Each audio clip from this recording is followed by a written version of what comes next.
Kaixo ikusentzuleak, zer moduz joan da astea. Astelenaz geroztik dihardugu datozen hauteskundeetan Gipuzkoako Batzar Nagusietarako lehian ariko biren alderdi politikoetako ordezkariak elkarrizketatzen. Eta horixe izango da gaur Markel Olanorekin egingo duguna EAJaren asmo eta proposamenak ezagutzeko helburuarekin. Markel Olano, ongi etorri. Mi esker, zuei. 1975ean Beasainen jaioa eta filosofian lizentziaduna 15 urterekin hasi zen politikan. Egin Eusko Alderdi Jeltzalearen gazte erakundean eman zituen lehen urratsak eta gerora hainbat ardura izan ditu EAJ alderdiaren barruan. Lazkaon zinegotzi izatetik hasi eta Birritan Gipuzkoako diputatu nagusi izatera arte. Eta hirugarrenez ere izateko gertu. Alatxe da, nik Lazka oso gustoko dut, oso maitea dut, eta alboko herria da, baina ni Beasain darra naiz. Eta Beasainen eukitu nire esperientzia, aklaratzea harren pixka bat, ez, aipatu duzuna. Lazka honez, Beasainen izan zinela zinegotzian egia. Eta zinegotzi baino gehiago udaletxean da lanean nintzen. Ni zinegotzi bezala ez, baina bai udaletxeko batzorretan da parte hartzen, segituan, gaztetan segituan hasi nintzen. Izan ere, gure partetik behintzat, behin ja egin sartzen zerenan gazte erakundean, ja hasten zera mokokaia, bai udal mailan, bai alderdi mailan, kultur mailan, gaztedi mailan, azkenean konpromisoa, zuk gazte bezala daukizun konpromisoa politikatik, baina gizartera eramaten. Bi aldiz aldu nagusi, asko erakutzeko zizun orain arteko esperientziak, ze ikasi duzu? Nik eduki ditut bi esperientzia oso diferente, oso desberdin. Lehenengoa izan zen 2007-tik 2011-ara, Gipatu duzuen bezala, gero hauteskundea 2011an galdu eta 4 urtez gaina etxe honetan Batzar Nagusietan oposizioan egon nintzen. Eta gero 2015ko hauteskundeak irabazi eta ondoren beste orain da 4. urtea. Eta nik esango nuke aurreko esperientzia izan zela oso gogorra, nik famili egoera eta oso latza pasan nuelako eta bapatean tokatu zitzaien ardura hartzea, esperientzi ez naukan. Eta hori, azkenean alde batetik balin badukuzu bizitza personalean une gogorra, gehi, esperientzi politiko latza, zaila, berria, orduan nik garai hartan oso gaizki pasan nuen, gogoan daukat. Eta nik uste dut horre gainera, zure lan egiteko momentuan horrelako ardura daukazunean, ez dizula behar den bezala rendimendua izaten eduzten, ez? Aldiz, azken 4 urte hauetan, pixka bat pasatza justu kontrako, ez? Familia aldetik eta pixka bat, ezkondu eseme bat eduki, bizitza personala ongi asentatua, eta beste aldetik baita ere, aipatzen zen duten bezala, esperientziak ere, emate dizu beste patxara bat zure ardurari heltzeko, eta gero gainera bereziki gertatu da legealdi honetan, azken honetan, eduki dugula egonkortasun politikoa handia. Beraz, gure lana lasai egiteko aukera eduki dugu eta alde horretatik behintzat personalki oso diferentzi handia izan da. Eta suposatzen dut, oposizioa bera ere eskola ona izango zela. Nik beti esan dut oposizioarekin agian gobernuan baino gehiago ikasen nuela, ez? Ze gobernuan egoteak sortzen duzu agenda instituzional bat oso estua, eta askotan ez duzu uzten herriarekin da herritarrekin behar den bezala egoten, ez? Eta nik gogoan daukat, ia 2015ko hauteskundeak hasi baino urte bete pasa, lehenago, hasi ginela Gipuzkoa goiti bera zeharkatzen, ez? Enpresa munduan, elkarte mailan, azkenean komunikazio zuzena edukitzen hiritarrekin, eta horrek izugarri erakusten dizu. Hain da importantea, guk azken 4 urte hauetan egin dugun politikarako enfoke berria, hortik hartu genuela. Alegia gu konturatu ginen, lehenago ere bagenekien, igual teorian gehiago, baina konturatu ginen benetan ikusita horrela, Gipuzkoa oso lurralde aberatsa dela, oso antolatua dela, erakunde elkarte asko dagola, enpresak zer esanik ez, eta eurekin harremana estutzea gobernuaren parterik importanteena dela. Guk alderdi bezala eduki dugun tradizioa izan da beti gauzak diseinatu eta egin bazirela, beti eduki dugu herri bezala porlanaren tradizioa eta kultura, ez? Eta askotan zuk errepideatik jamalin bazenuen edo ez dakit ez, kulturetxe bat edo beste edozein azpiegitura egiten balin bazenuen, hori izan zure kudeaketa onaren isla, ez? Eta ni oposizioan konturatu nintzen, jendeak eskatzen zizula beste zerbait, ez? Zala gertutasuna, eurekin hitz egitea, entzutea, eta gero elkarlana bultzatzea. Eta orduan, Gipuzkoan gainera elkarlanaren ikuspegitik, zer esanik ez adibidez, kooperatiba kulturarekin eta tradizioa badaukagu elkarlanean jarduteko, eta hori trasladatu beharra daukagu ezinbestean politikara. Tira, orain arteko esperientziak hortxe utzita eta pixka bat gai zerrendara etorrita ekonomia gaiekin ekingo diogu. Uste duzue krisi berri baten atarian egon gaitezkeela? Hori ez dago sekula jakiterik. Nik gogoan daukat 2008an Lehman Brothersen eroriera gertatu zenean, 2008ko abuztuan izan zen, ordura arte Gipuzkoak usteet zehazki ez dakit, baina iruditzen zait 15 urte segidan zeramatzala adibidez ogasunean aurreikuspenak gainditzen, diru-bilketaren ikuspegitik. Beraz, ziklo ekspansibo eta hazkunde ziklo oso luze baten ondoren, eta urterik hobenetakoa, hoberena ez baldin mazan izan zen 2008a. Orduan zeuden gure enpresak ongien, pedidu gehienekin, langabezirikia ez zegoen gure lurraldean, eta bapatean, hilabete pare batean, dana erori zen, ez? Eta inork ez dauka aurreikusterik noiz gertalitzeken gauza bera. Orduan, beti eduki behar duzu prudentzia handia, kudeak eta zorrotza funtsezkoa da, adibidez, zorra jaisteko, guk une honetan aurrekoan egon ginen Lazkauko herrian eta udaletxean, eta une honetan Lazkauk zorrik ez dauka, zero, ez dauka zorrik. Eta Gipuzkoako Foru Aldundiak adibidez dauken zorretik 4 urte hauetan 100 milioiko kopurua jaitsi du. Beraz, garai onak dituzunean egin behar duzuna da, aldan kudeaketa zorrotzenarekin gastuaren erabilera efiziente bat eginaz, ez? Horrek ez du esan nahi zure bete beharrak egin behar ez dituzuni, baina egin behar duzu diru publikoaren kudeaketa zorrotz bat, eta orduan garai txarra datozenean edukiko duzu muskuloa, finantzieroa, erronka berriei aurre egiteko. Bestela, zorra handiarekin itxota zaude, eta hori nik uste dut gu behintzat oso garbi ikasi genuen orain dela 11 urte, ez? Zorraren kudeaketa funtsezkoa dela, ziklo txar bat etortzen baldin bada, behar den bezala aurre egiteko. Edozein kasutan, ekonomia egoera honean dagoen kasuetan ere, bada egozten dizuenik genero arrakala, gazten prekarietatea, aberatsenen eta behartsuenen arteko diferentzia horiek orekatzeko, behar beste ahalegin egin ez izan egozten dizuenik. Horre gauza asko esateko, ez dakit oso eskematiko nola esango da, aipatu dituzun kontu guztioetan, lehenik eta behin. Aberatsen eta pobreen arteko diferentzia Gipuzkoan murriztu egin da azkeneko 3 urteetan. Hor badago nazioarte mailan hori neurtzen duen indizea, Gini indizea, eta 2013an genuen Gini indizea 26,3an, eta orain dago 25,3an. Horrek esan nahi du, Suedia baino, eta gezurra dirudi, ez? Suedian baino diferentzia gutxiago daukagula Gipuzkoan aberatsenen eta pobreen artean. Herrialde hola paradigmatiko bat hartzearren, ez? Gero, gizon eta emakumeen arteko eten hori, arrakala horri nola aurre egin, adibidez, gu bezalako herrialde industrial batean, guk uste genuen funtsezkoa zala, industrietan eta enpresetan martxan jartzea esperientzia pilotoak horri, eten horri edo desberdinkeria horri aurre egiteko, ez? Eta hor urtero jarri ditugu martxan, urtero ez diote, 10 esperientzia pilotu Gipuzkoako enpresetan, eta azkenean berdintasun plan bat ezarriz, batipat kontziliazio erantzukidearen arloan, hor aurrerapausoak egin dira, eta une honetan dauzkagu 40 enpresa Gipuzkoan, sarean, erantzukide sarea izena duena, eta une honetan Gipuzkoak edozein enpresa Gipuzkoarrak nahi balin badu martxan jarri esperientzi bat kontziliazio erantzunkidean, hor badauka sare bat, ezagutza bat, eta beraz hor ere heldu diezaioke. Gazten prekarietatea? Gazten prekarietateak lotura zuzena dauka eredu ekonomikoarekin. Gu garbi daukaguna da, guk nahi dugula eta behar dugula industria ereduarekin jarraitu.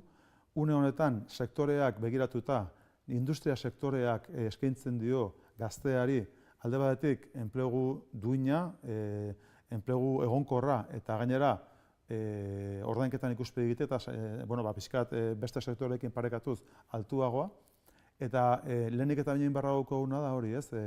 Gure eredu industrialarekin jarraitu eta batipat lehiakortasun ikuspegitik etorkizuneko sektoretan landu. Hor, nun dago giltzarria?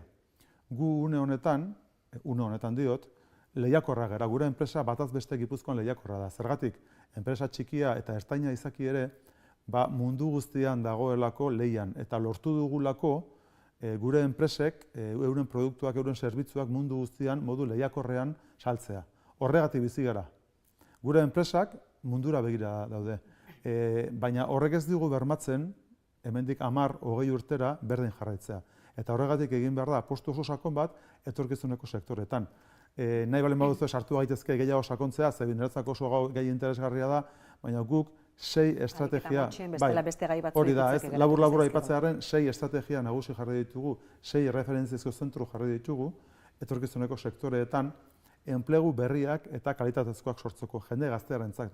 Adibidez, elektromugikortasunean, zibersegurtasunean, adibidez, adinberri zentrua martxan jarri dugu, persona nagusien zahartze aktiboa bultzatzeko, eta hor teknologia erabiltzeko, silver ekonomi berri horretarako, ikusentzunezkoak euskara sortzeko, gastronomi digitala aurrera ateratzeko, aldaketa klimatikoari aurre egiteko, guzti horietako bakoitzean sektore ekonomiko berria bat dago, eta hor dago nire ustez etorkizuneko gazteen enplegua, eta hor apustuak oso sendoak egin dira Gipuzkoan. Zergei buruz ere galdetu nahi genizun, batetik aberaztasunaren da fortuna handien gaineko zerga kendu dezue, eta ondarearen gaineko zerga jarri. Zuk esan dezu, bigarren horrekin diru gehiago jaso duzutela. Ez dakit nondik etorri dan diru hori edo? Hor, dagoena da ondare zerga, orain arte behintzat ezartzen zen parametro jakin batzuekin, ez? Zer egin zuen aurreko gobernuak, Bilduren gobernuak, egin zituen bi mugimendu importante.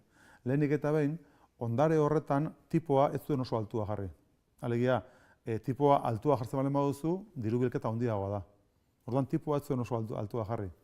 Aldiz egin zuena izan zen, patrimonio industriala edo jabetza industriala zen, adibidez, famili batek edo pertsona batek, pabelloi industria bat eta makinak izan ezkero, horiek bihurtzen ziren bere ondare pertsonal eta beraz zergaren pean zeuden. Eta hori kasu bakarra zen mundu osoan. Beste inun munduan etzen ondare hori konsideratzen personalen ondare. Hori lehenengo mugimentua.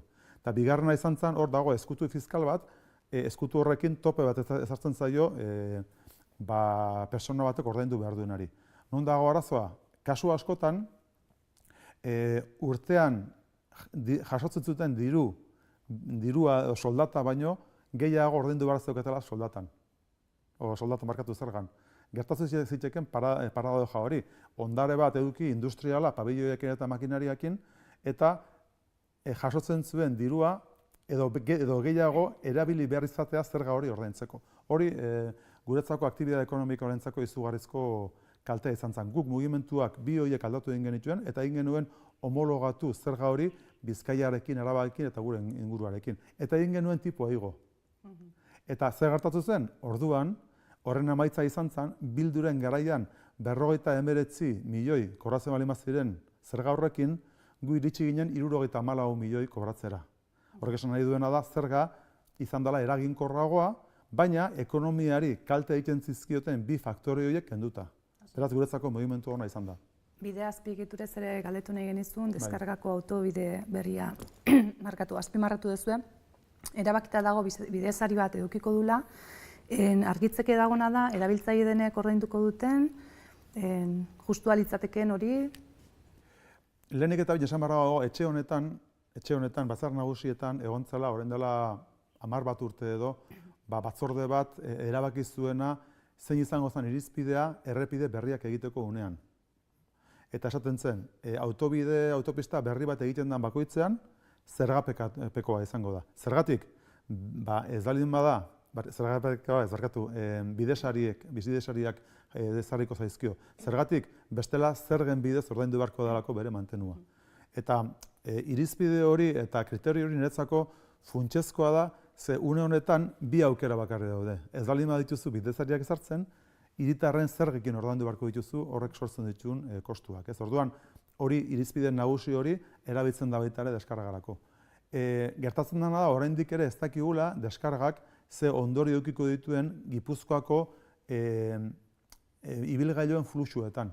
Eta hori aztertu beharra daukagu. Aztertu ondoren, trafikoan ondi dabilen, ea jendeak konbilartean trampa ere egiten duen bidesariak ez ordaintzeko, dakizuen bezala N baten badago, eta AP baten ere bai, orduan hor, azterketa orain arte, erabakia behin betiko ez daukagu. Baina bai esan, hasieratik demokratikoki batzar nagusi hauetan erabakizala bidesariak ipintzea. Aurrera jarraituz, eta Gipuzkoan beste bide azpiegiturarik badaukazuta ikusita, behar du? Une honetan, dakizuen bezala, martxan da Mutriku eta Deba arteko errepidea, hori martxan dago une honetan, eta lehenengo koska hilo dugu Azkoiti eta Urretxu arteko errepide hori berritzeko. Dakizuen bezala une honetan, Azkoitiko pertsona batek urgentzi bat izan eta Zumarragako ospitalea joan behar baldin badu, bidea une honetan ez dauzka baldintzak, kamioi trafikoa handia dago eta egoera arriskutsuak ere. Beraz guk uste dugu hor ere mugimendu egin behar dugula eta tramoka berritu egin behar dugu. Ez du gaztu behar baita ere, Irunen ere egiten ari gerela baita ere hegoaldeko ingura bidea. Aipatzen duzunean, Markel, esate baterako, zer egingo litzateke esan nahi dut. Errepidea bera berritzen baldin bada ere bere horretan, kamioiak eta ibiltzen baldin badira, zirkulazioak lehengo bera izaten jarraituko luke. Bikoiztea planteatzen da, eremu batzutan? Ez. Nik uste dut gehiago, pentsatzen ari gerela gero gehiago, 3. karrilak egin, eta baita ere, hor dauden bihurgene txarrak, tunelen bidez eta egin.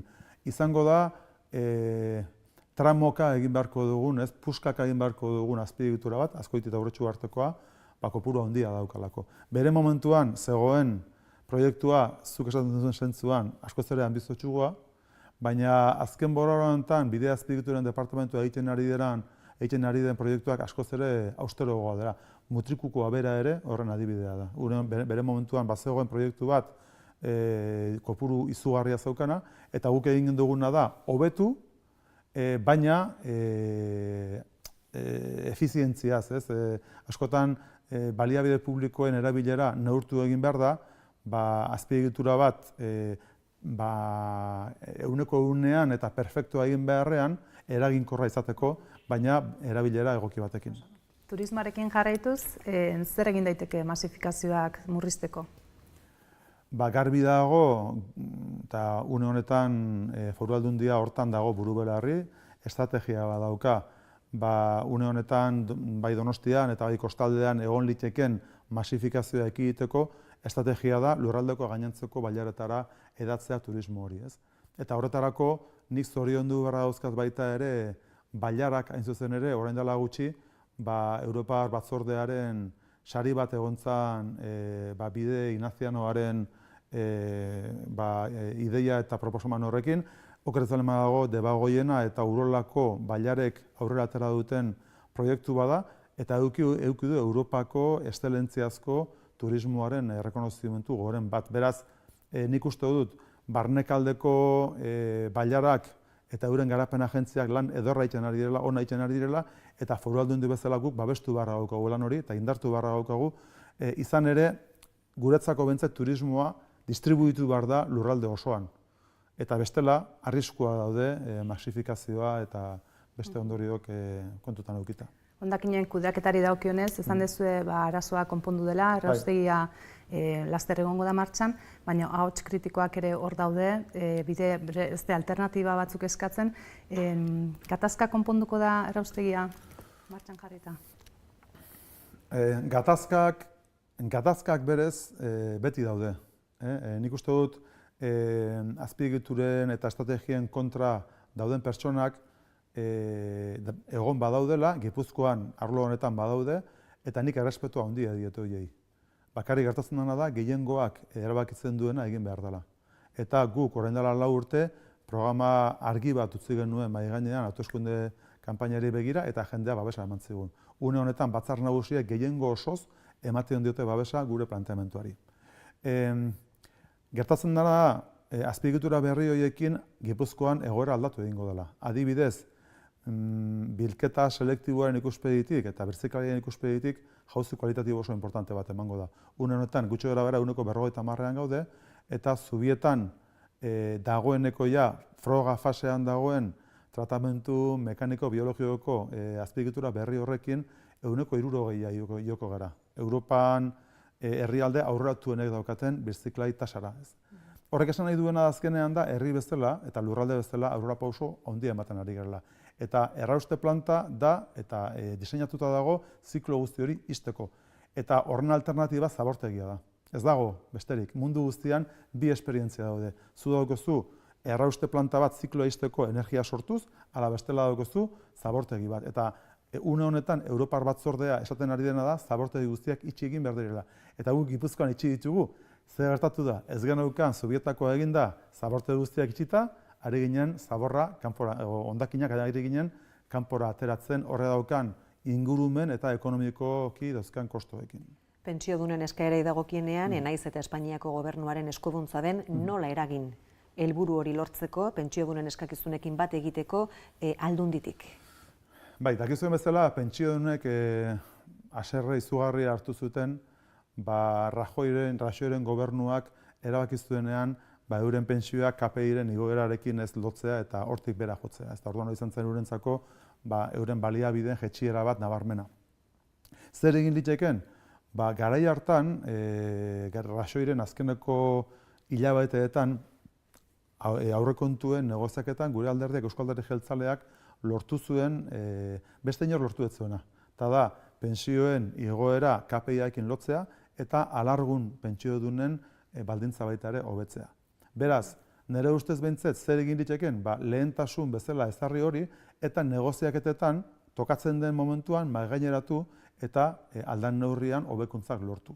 Eta beste gauza bat oso importantea da, pentsiodunekin eta euren ordezkariekin harreman estua izan, euren errebindikazioak ezagutzeko eta nola martxan jar daitezken horiek behar den bezala enfokatzeko.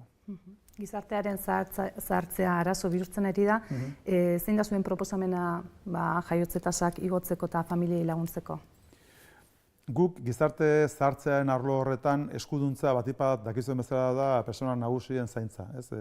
Eta hor jarri dugu martxan adinberri estrategia. Eta uste duguna da azkenean beste atal hori alegia aur gehiago izateko zein izan behar duen gure estrategiak lotura zuzena daukala lehenago aipatu dugun beste kontu batekin, eta da kontziliazio parekidearekin. Une honetan gertatzen ari dena da kontziliazioaren pisu hori, zama hori emakumeen esku bakarri dagoela, eta guk ez daukagula une honetan gizartea eta gizonezkoen mentalitatea prest familiak ugaltzeko. Une honetan famili batean ikusirik emakume batek izugarrizko zaitasuna dauzkala alde batetik, berak bakarrik, neurri handi batean, berak bakarrik daukan ardura, tamalez, eta lana aldi berean mantentzeko, nik uste dut etorkizuna dela kontziliazio parekidea eta ardurak banatzea.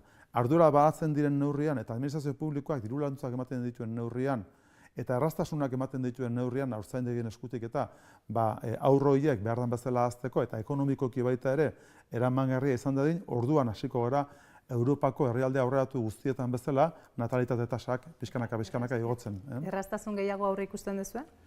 Nik arlo horretan, kontziliazio parekidearen arlo horretan ze urratxe egiten ari geran aipatu dizuet. Egia da jaurlaritzaren eskuduntza izaki bere mugimenduak egiten ari direla eta diru laguntzak eta baita ere aurra jaiotakoan hartzen diren estedentziak eta guzti horretan geroz eta pauso gehiago ematen ari direla eta gainera ez bakarrik emakumeentzat, baizik baita ere orekatzen geroz eta gehiago emakumeen eta gizonen egoera, nik uste dut urratxo horiek oso positiboa direla, ez dago erakunde bakar baten esku hori konpontzea, guztiok egin behar dugu gure bakoitzak bere ekarpena. Genero desberdintasunekin bukatzea hitz egin dugu lehen, baina pixka bat bideo horretan urratsak eman mugimendu feministarekin ere bai? Bistan da, baietz.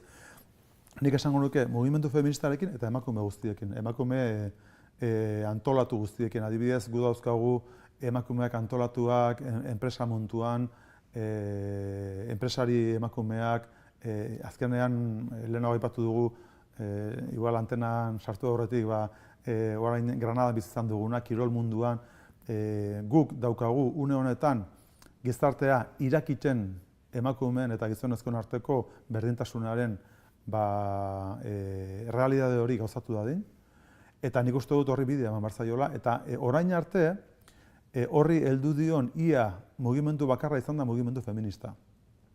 Eta beste guztia joan gara atzetik. Eta nahi iruditzen zait, danak hartu behar daukagula norberak bere ardura, berdintasun horren aurrean gure ekarpena egiteko.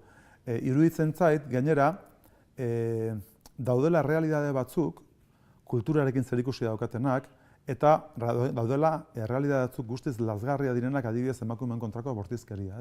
Eta dana da azkenean desberdinkeria horren fruitu.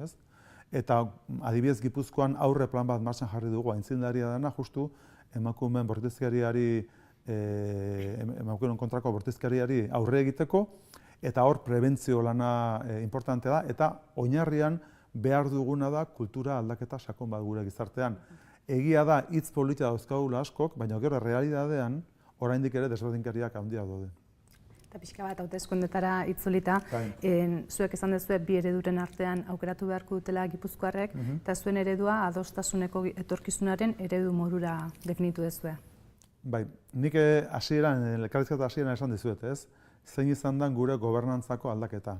Guk martxan jarri genuenean etorkizunarekin zen inspirazio nagusia esatea Gipuzkoak dituen etorkizunari begira dauzkan erronka nagusiak aurre aterako ditugu esperimentazio aktiboaren bidez. Beraz, 100 esperientzi piloto jarriko ditugu martxan eta horietan guk gizartearekin elkarlana bultzatuko dugu. Beraz, ja politikagintza eraldatzen da behin betiko. Ja ez gara itzuliko garai bateko politikagintza autoritariora edo guztiz vertikalera, ez? Askoz ere horizontalagoa dago, askoz ere elkarlaneko gobernantza badago, eta horrek arduradun politikoen jarrera aldatu egin beharko du. Gurea nire iruditzen aldatu dela. Guk ezagutu genuen orain dela 4 urte, amaitu zen legealdian, Bilduren partetik beste jarrera bat. Hori da nire irakurketa, gainera hemen txegenen oposizio buru bezala, eta nik esaten nien... Bai, bukatzeko bakarrik, nik esaten nien azan, zuk ezin duzula gizartearen gehiengoari aurre egin. Ezin duzula inposatu zure planteamentua, baizik, importantea dela elkarlan bat eta elkarrizketa bat permanentea mantentzea gizartearekin. Eta hori da guk egin duguna, eta hori da guretzako etorkizuna. Eta jendeak bi ereduen artean aukeratu egin beharko du. Hala ere, lehia estua aurre ikusten dezute Bildurekin Gipuzkoan. Bai, halaxe da. Ezker Abertzaleak bere pisua mantendu egiten du Gipuzkoako soziologian. Azkeneko Espainiako hauteskunde horietan indarrak desente parean zeuden, eta gainera nik esango nuke bi aukera bakarri daudela. Bi alderdi politikok edo bi sensibilitate gobernatu dezaketela bakarrik Gipuzkoan. Ezker Abertzaleak ala Eusko Alderdi Jeltzaleak, eta jendeak bi eredu horien artean aukeratu egin beharko du. Hori iruditzen zaidala urrengo hauteskundeen muina eta erabaki nagusia. Markel, ze herri berreskuratzea gustatuko litzaizueke? Hor gertatzen dena da, nire ustez behintzat, hori da pixka bat igual nire ikuspegia, baina nik ez dut, ez zait iruditzen politika planteatu... Ez da planteatu behar bakarrik botere ikuspegitik ez. Nik uste dut, gu nahi duguna da jendeak bat egitea gure proiektuarekin. Eta beraz, gu nahi duguna da Gipuzkoako herri guztietan bat egitea. Batzutan posible izango da, beste batzutan ez. Baina guk nahi genuke urrengo hauteskundeetan gure alderdiak urrats inportantea egitea Gipuzkoan. Mila esker, Markel, gure gonbidapena onartzeagatik, eta ondo izan. Mila esker zuei. Tira ba, Markel Olanorekin bukatutzat emango dugu, astelehenean hasi genuen elkarrizketa erronda, eskerrik asko zuei ere ikusentzuleoi, hortxe egunero gu ikusten egoteagatik ondo izan.